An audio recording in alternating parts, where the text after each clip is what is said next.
Yeah, viewers all over the world. For some of you that are seeing me for the first time, Eze-Ana Ugochitubelu Norifte, ma before Makachubu, abụ m onye isi nchụaja Ugochitubelu ọdịnala temple. Anyị na-agba afa gbaa afa miri emi n'ụkwazị ọrụ mmụọ dị iche iche. Abụkwazị m onye isi nchụaja na ọdịnala Restoration Evangelical Mission, bụrụ onye mgbasa ozi ọdịnala Igbo. So you can call me a priest or an evangelist. I will answer. My mission is to help people live better life. N'ụbọchị taa n'oge awa nke eziokwu, isiokwu anyị ji wee bịa wụ what every man must avoid. What every man must avoid. Anyị wee kwuo na ọ bụrụ na ndị bụ nwoke, ihe ị ghaghị izelo. Nke mbụ, ịnwakwana anwa isi ka take advantage of anybody. Ọ bụ onye na-arụrụ gị ọrụ, gbaa mbọ na ị na-akwụ onye a salary ya. O so n'ihe na-akpasu Chukwu iwe ka nke mbụ. Ka ịbụa, itekikwa na advantage of onye ọbụla. Maybe na onye anwa dị ignorant of how things work, isi ka iteke advantage ya. Ma ọ bụ na mmadụ gbara ụbọyị, mee ka sure na isetụrụrụ onye anwa. Isikwana ka ibo eji ma ọ bụ ede. Andị ma na aka ya dị ọcha, mana ọ ka imegide ma ọ bụ gị na nwunye gị akpa nkata ka ise tie up. Yes, maka na o nwere ike ọ bụrụ ịfụnanya ya dị na nwaanyị, iwe were nwunye gị se tie up, o wee ma n'ọnya, iwere maka ịchụọ ya. Achọrọ m na ị ga-achụ ya, chesụrụkwa ya ka ị ghara ịba n'ụgwọ. Ọ bụrụ na ị bụ nwoke, ihe ndị ọzọ ị ga-ezere bụ irikwa n'ofu nwoke ibe gị maka nsogbu. Kawakwa arụ ka ịfụ na ị nwetara ngọzi nna gị, maka na ọ dị nnukwute mkpa ịsịkwana na nna gị bụ nka nna, maka na ọgọdọ ga-edukwa nwoke ọbụla ebe o ruru ibi ya. Ige ntị, ị aghọta nnukwu ihe anyị ga-akọwa na nkụzi a taa. Mana before I dive into today's lecture, important announcement. We are in the month of August. Our monthly ritual for the month is still ongoing. You can join us anywhere you are all over the world. Distance is never a barrier in our work in this temple. This morning, I take on the temple to go for who be open in this all over the world. The friends of the temple, children of the temple, members of the Restoration Evangelical Mission and the consecrated group. That's why I get make it till this year, this month. The last day of the month, I get a military Lomana Hamadu. Then a temple, Kenda Musukeuke, Nahamadu, Ken eventually a web, Mesaraka. When the Chuaquanya Makaja Kalirogu. I want to Israel and Anyabaja. Forward I 3 prayer requests, make token donation to the account number. Each item now WhatsApp and one other details we need for you in order to book you. I want to before I come and you do HF on the month of August. September 16 will be the day for the festival, annual festival, Ugochitubelu on our temple, for the children of the temple. HF as a child of the temple, now to Nanya contribute to your quota towards this festival of this year. Make a malo na festival this year is very unique or special festival. Makana come and involve foundation laying of the consecrated place of worship for Chukwu Primi Henine. Atonanya no nyo a child of the temple ga contribute whatever Sionya and Obi.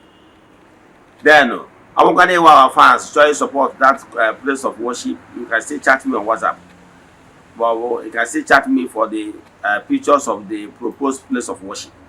Now let's dive into today's lecture. WhatsApp number is 0805 783 7672 or 0813 8243 871. Now on the screen you have those numbers. Now let's proceed. Gịnị ka anyị na-ekwu maka ihe nwoke ọbụla nwere ike izelo. Ọ bụ ihe ndị a bụ ihe debere ụfọdụ ụmụ nwoke elepụsị budata. Because of these particular things is one of the reasons why most men are suffering today. Make sure that you are not stepping on toes. I'm here to warn you what have kept so many men down.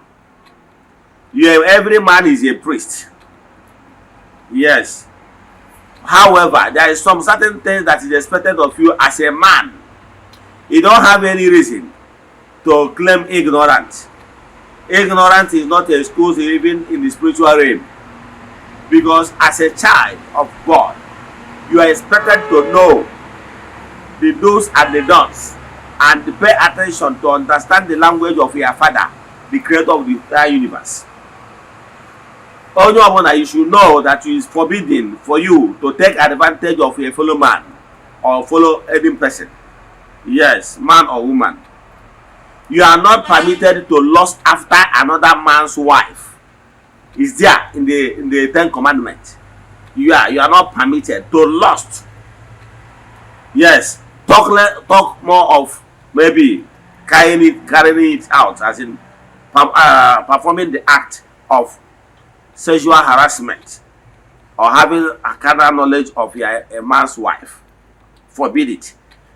Makana, whatever the man decrees upon your life because of trespassing, it will come to pass. And no pastor or DBS spiritualist will save you, because you have already crossed the red line. I'm warning you. Even if you read the ancient book, you will hear where it was mentioned in the ancient book that never you take advantage of your laborer or forget to pay the wages of whoever that worked for you. It's an abominable act. Yes. Now, anybody that works for you, ensure that you pay the person. Even if somebody want to sack as a man, don't allow your woman to force you or to coerce you or to make you not to pay anybody that works for you. Me, myself as an example, there is nobody I have ever sacked in my business without paying the person off. I will make sure that I paid you what is due to you. Onye did not serve you, maybe as case may be month end or years end, as case may be maybe in the boy.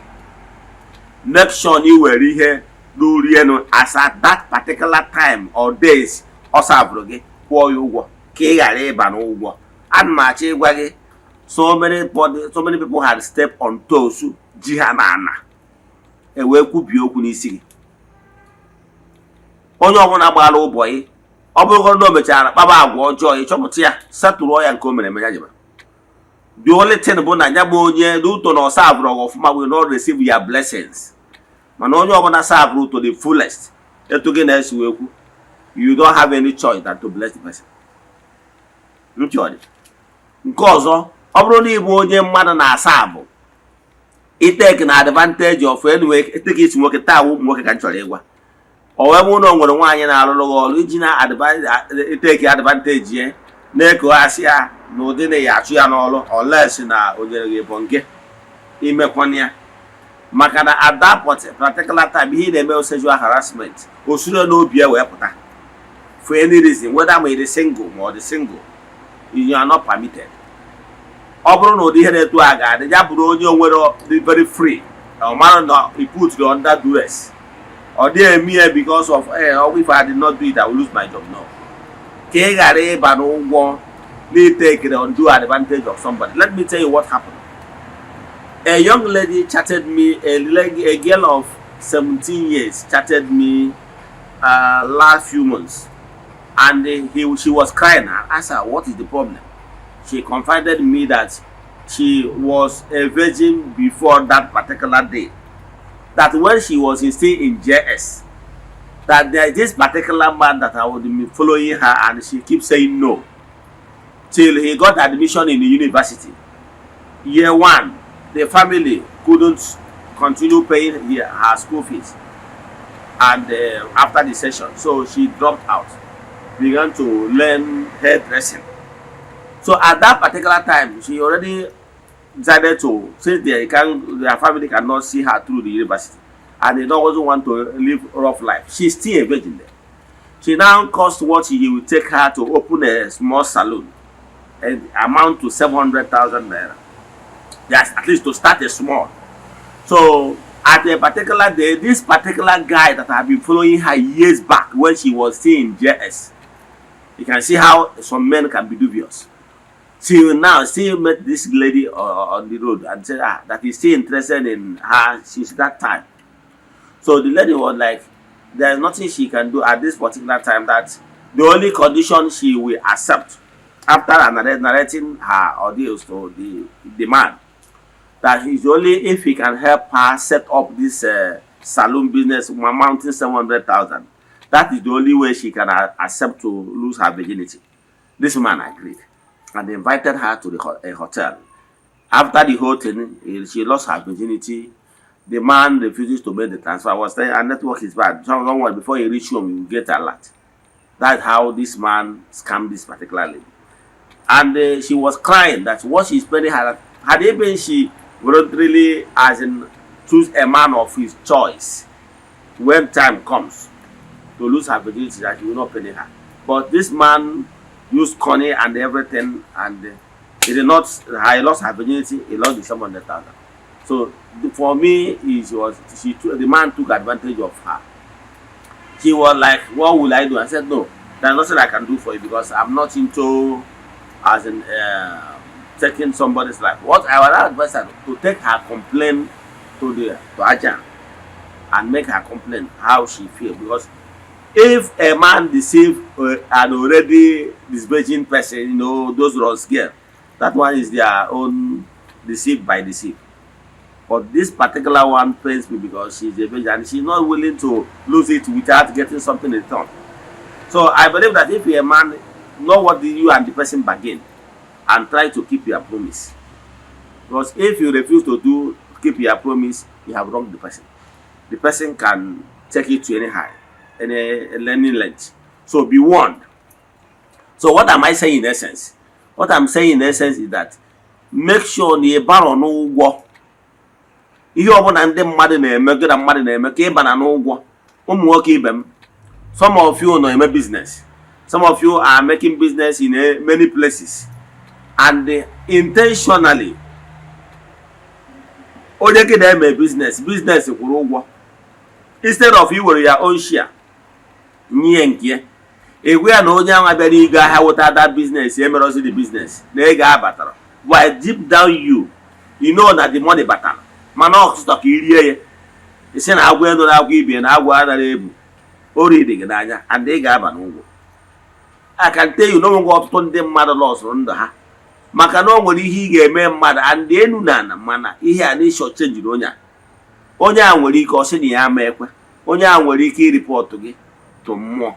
And I can tell you, ọ bụrụ ụbọchị ụkwa dara ka ọ na-ele imekwana ihe ọbụla ị ga-eme ka ị baa n'ụgwọ okpofu nwoke ibe gị, ịmara ihe gị na onye agha kwuru ụbọchị mbụ mee ya.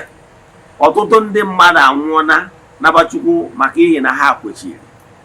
Make sure that any agreement you have with your fellow man that you kept it to the letter. Make sure that you take advantage of whoever that is working for you or anybody that you have business with. I've said it times without number. Make sure. You might be thinking that you are greater, you are Odogu physically, that you can deal with the person, that the person cannot do anything. But I can tell you, the person can report you and know that nemesis is real. Karma is real. It's just as a matter of time. Don't take what is not yours. Make sure you keep what you and somebody agreed, especially what is still within your limit. There are some certain things that might happen. Maybe it's natural phenomena beyond your control. That you and somebody agreed on something at middle of that particular business or agreement, something happened beyond your control. That one is a different thing. Example, if you are a man, you agree with a woman, then on principles that two of you are going into a relationship that might lead to marriage.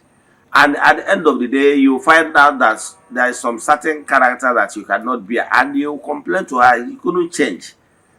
That one is a different thing. And again, don't be one of those men that normally married women to come out of their marriage, promising them that you are better than their husband. By the time they followed their sweet-coated mouth and came out of their husband marriage, you see abandon them. What is again? Whatever, so that you will not be indebted. Know whatever you agree with somebody intentionally. If you see a woman Don't tell the woman, making the woman to believe that you are better. And you know deep down you that you are there to deceive her. You are there for the seat. Deep down you know. But it's just to test her ebonge. Ka ị ghara ịba n'ụgwọ. Ọ bụrụ na iji obiọma good intention wee bịa ịkpabazie along the line enwe ọgbaghara, that was different. But ọ bụrụ na from day one ịma na-echọ ka ị bịa chop and clean mouth, ọ bụrụ na ọ chop and clean mouth, you must let her know that look, nothing serious, this is chop and clean mouth. Olu orie ekwurekwu bụ ekwuru ka m kwụsị ebe a.